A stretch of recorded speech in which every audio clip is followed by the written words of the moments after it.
Good afternoon, Miss Imelda. I enjoyed your class on socialism this morning. What interested you most, Cedric? Certainly the part about what activities of our society are allowed to be socialistic and what are not. You claimed that the upper class is the one that actually makes the decision. Yes. Cedric, often you hear in response to the widespread advocacy of a single-payer health care. The rejoinder, what do you want? Socialism. Yet we have socialized police, fire departments, schools, streets, bridges, public transit, courtrooms, military defense, libraries, postal service, stadiums, highways, universities, national parks, and the list goes on and on. Why, even putting a man on the moon was a government-run and therefore socialist event. All in pursuance of the constitutional objective of promoting the general welfare. Yet whenever have you heard with regard to stadiums the rejoinder, what do you want? Socialism. How then does the United States decide what is acceptable socialism and what is not? Cedric, imagine if you were a very rich man with a very large home in the countryside on the hill. The rich man asks his accountant what is cheaper, to pay for the road myself that leads to my mansion or have the public pay for it. His accountant answers, "Why, sir, a public road would be much cheaper for you and so in your interest to have it be a public road."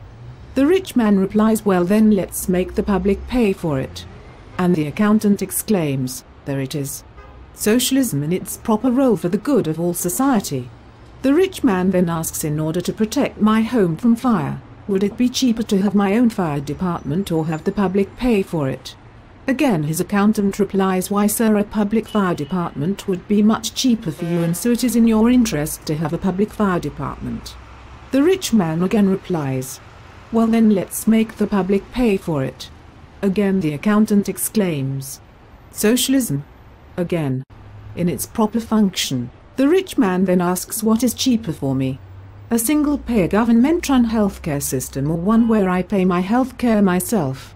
"Well, sir," the accountant says, "while the single-payer healthcare system is used everywhere in the world and cost from 1/3 to 1/2 what the US pays for healthcare, saving the USA up to $1.5 trillion or more per year, you might, sir, because of overall savings with the single-payer system, pay less.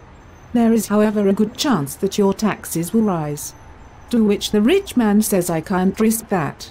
Even though the country might save trillions in healthcare costs and a single-payer system would make healthcare affordable once again for millions of Americans, my taxes nevertheless might possibly go up more than what I now pay for healthcare myself. I cannot take that chance." So the accountant asks, "So am I to assume that there will be no single-payer healthcare system for the United States?" And the rich man says, "What do you want? Socialism." I will have to think about all of this, Miss Imelda. A fascinating and eye-opening concept. You certainly are an amazing lady. And again, thank you for your time. You're quite welcome, Cedric. See you in class tomorrow.